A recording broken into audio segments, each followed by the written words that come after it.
Pour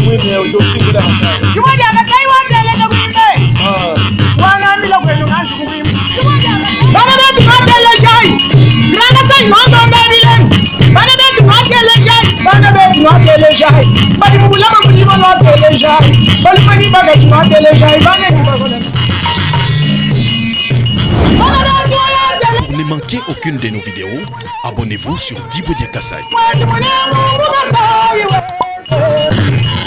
Mesdames et messieurs, chers téléspectateurs, vous tous qui nous aimez et qui nous suivez à travers le monde, nous sommes très contents et très fiers de vous savoir nombreux à cet instant en train de nous regarder en France, en train de nous regarder en Russie, en Ukraine, même s'il y a la guerre, en train de nous regarder aux États-Unis d'Amérique et en train de nous regarder partout à travers le monde. Aujourd'hui, nous allons vous parler, bien évidemment, de la province du Kasaï oriental. Et avec moi sur place, je vais recevoir Jean-Alphonse Ngandou. C'est un historien respecté de l'espace Kasaï. Nous allons lui poser quelques questions en rapport avec l'exode, le déplacement des populations de l'espace Kasaï vers le Katanga, vers le Kinshasa, etc. Pourquoi les gens partent? Et quand on est chez autrui, qu'est-ce qui se passe généralement? Qu'est-ce qu'on peut faire pour que les gens ne quittent pas, les populations de chez nous ne quittent pas pour aller ailleurs? Jean-Alphonse, bonjour. Bonjour, bonjour les téléspectateurs. Voilà. Vous allez bien? Nous tenons. Vous êtes historien comme je vous ai présenté auprès de nos téléspectateurs. Vous êtes au Kasaï oriental. Pourquoi, Jean-Alphonse, les gens quittent le Kasaï vers l'extérieur?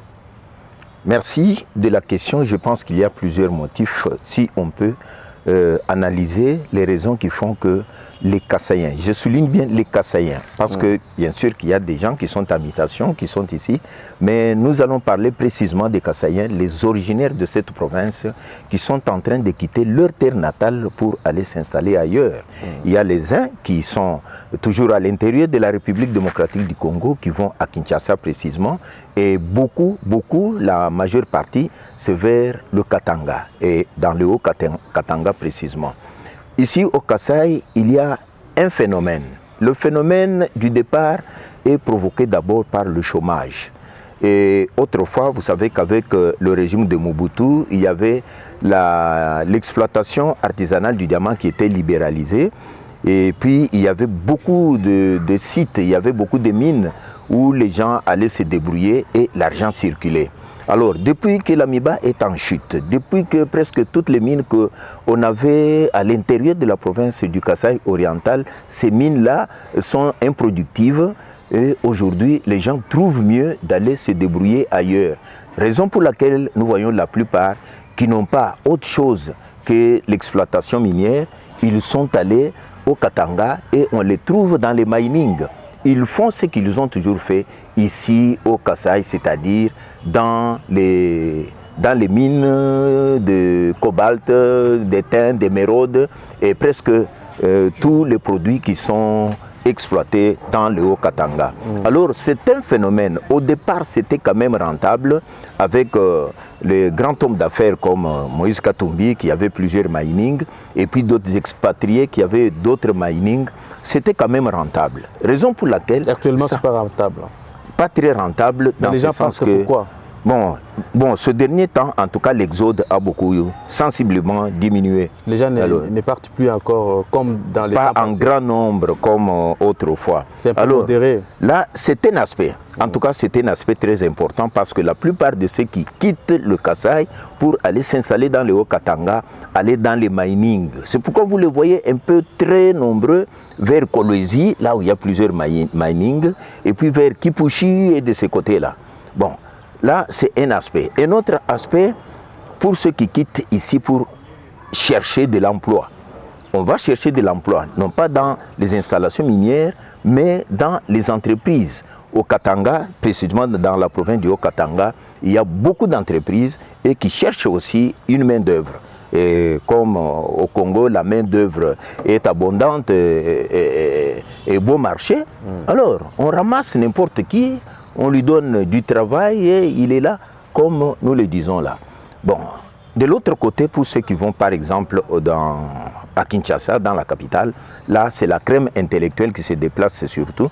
pour aller trouver de l'emploi et chercher à s'installer. Voilà, Jean-Alphonse, vous avez expliqué, parce que nous avons 15 minutes seulement pour convaincre et expliquer à nos téléspectateurs ce qui se passe au Kasaï. Dis-moi, selon ce que vous dites, actuellement, il n'y a plus exode comme ce fut dans les temps passés. Non, non, ça a sensiblement diminué. Oui. Voilà. Pour ceux qui sont à Lubumbashi et à Kinshasa, pourriez-vous nous décrire leur façon de vivre? Est-ce qu'ils sont en paix? Je devais arriver qui sont à Kinshasa, qui sont à Lubumbashi, est-ce qu'ils sont en paix? Je devais arriver. Et vivre dans la paix de ce côté-là, il faut voir d'abord le système et le régime qui est en place. Autrefois, les Baluba étaient discriminés. Il y avait beaucoup d'épithètes qui étaient collées aux Baluba. Les uns les considéraient comme étant des Moulou Vantar. Du côté du Katanga, on les traitait de Biloulou. Et aujourd'hui, il y a ce qu'on appelle les Wewa à Kinshasa. Et à Lubumbashi, c'est Manseba. Bon, quelques-uns appellent Manseba. Mais vous voyez, ça dépend de l'activité que chacun exerce. C'est de l'ironie, oui. Mais justement, c'est pour dénigrer le peuple Luba.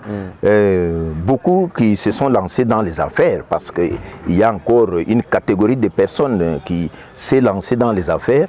Si les affaires sont vraiment rentables du côté du Katanga, les autres ont trouvé le moyen de s'acheter par exemple une parcellette, construire une maison avec les matériaux beau marché, etc. Et on s'installe. À Kinshasa, même moment. Mais pour la plupart, ceux qui vont à Kinshasa sont dans la location. Ils louent des maisons. Ce sont des locataires. Ils sont en paix parce qu'ils se défendent avec le régime en place. Donc si ce régime partait? Si le régime partait, vous voyez, les Baluba ont toujours constitué une risée. Donc l'objet de menaces et de moqueries de la part des autres tribus. Parce qu'ils sont combattus partout où ils se retrouvent. Alors si ce régime part, il faut qu'ils constituent une force qui puisse défendre leurs intérêts. Alors s'ils ne se défendent pas, en tout cas ils seront traînés par terre. C'est moi qui le dis. D'abord, Jean-Alphonse, je rappelle aux téléspectateurs que vous êtes historien et vous maîtrisez bien l'histoire de ces pays et même de l'espace Kasaï. Une autre question que je dois vous poser, Jean-Alphonse. Pourquoi les Kasaïens ne veulent pas construire chez eux? Mais si vous allez à Lubumbashi, ils ont construit. À Kinshasa, dans l'est de la RDC, ils ont construit. Mais chez eux, depuis que nous avons commencé à parler pour acheter des terres, des parcelles ici et construire, trop peu sont en train d'acheter. Mais la majorité sont ces gens-là qui achètent ailleurs. Pourquoi les Balubas veulent acheter des terres chez autrui, construire, faire des usines, construire des écoles, etc. C'est mais très chez bien. eux, non.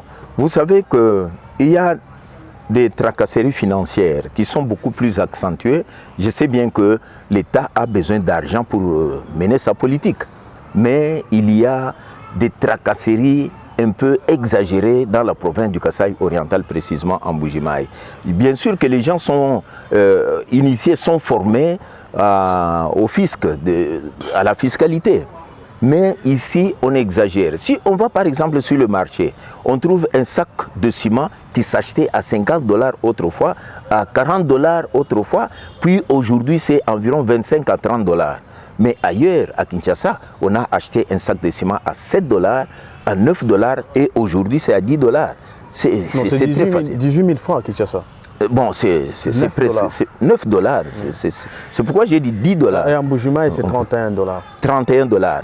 Comparez un peu la différence entre Kinshasa et ici. Si on a un peu d'argent, une somme considérable, on peut facilement construire à Kinshasa qu'ici en Mbuji-Mayi. Mais pourquoi on ne peut pas construire une usine, une cimenterie ici sur place? Non, il y a déjà en vue. C'est parce que les Balouba n'ont pas d'argent? Non, non, il y a un terrain qui est déjà propice. On a trouvé déjà la roche calcaire du côté d'Nkwadi et de Katanda. On a dit qu'on peut construire une cimenterie de Katanda ou de la Lubilangi. Mais ça fait longtemps. Ça fait longtemps, c'est parce qu'il y a des tiraillements. Est-ce qu'il n'est pas jeté? Il y a des tiraillements entre les Benamwembia, les Benanchimba au sujet de l'implantation de l'usine.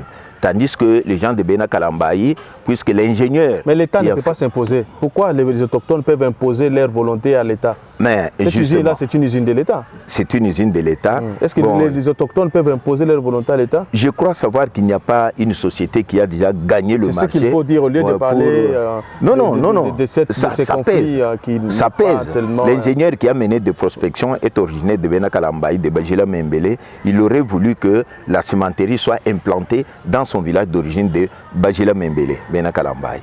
Et puis, celui qui a financé toute cette expédition est originaire de Benanchimba à Katanda. Il s'agit de Jonas Mukamba que vous connaissez, du temps qu'il était PAD de la MIBA. Il a voulu que la cimenterie porte le nom de cimenterie de Katanda ou de la Lubilange. Et maintenant, là où on pouvait implanter la cimenterie, c'est un terrain qui est querellé entre le Benamouimbia et le Benanchimba.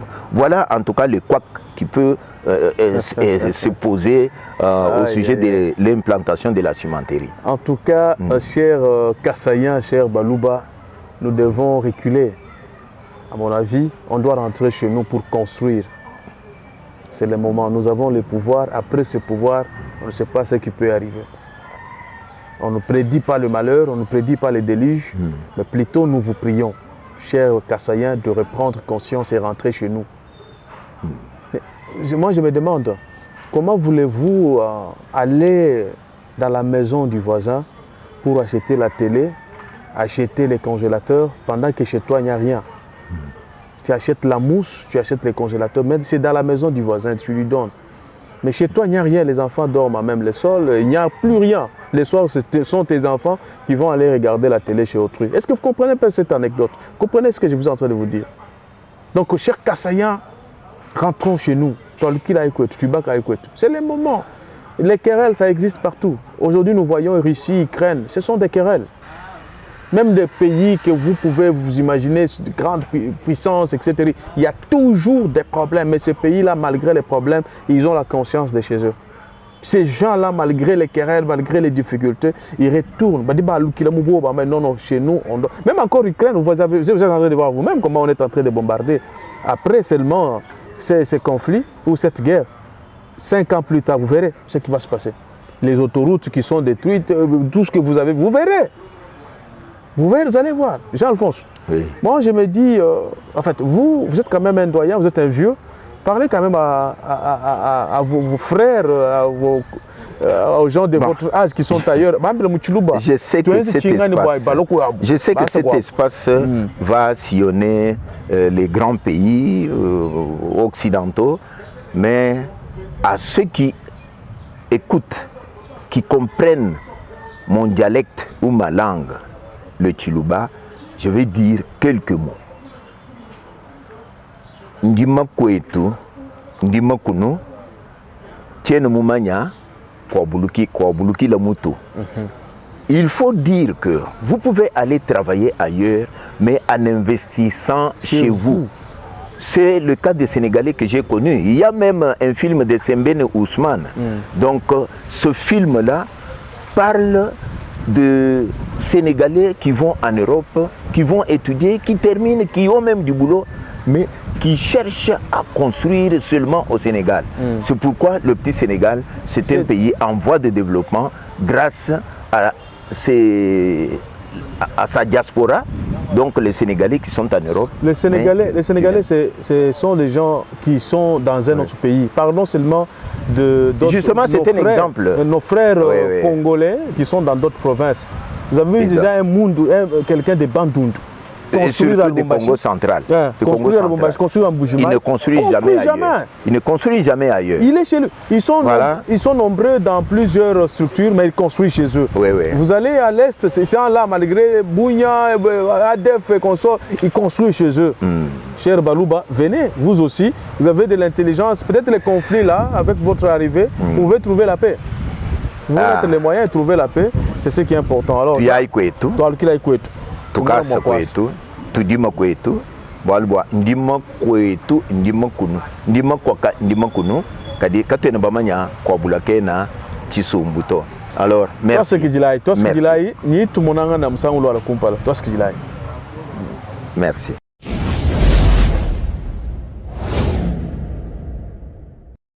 Chuma dia kasai wa tele na kumbe.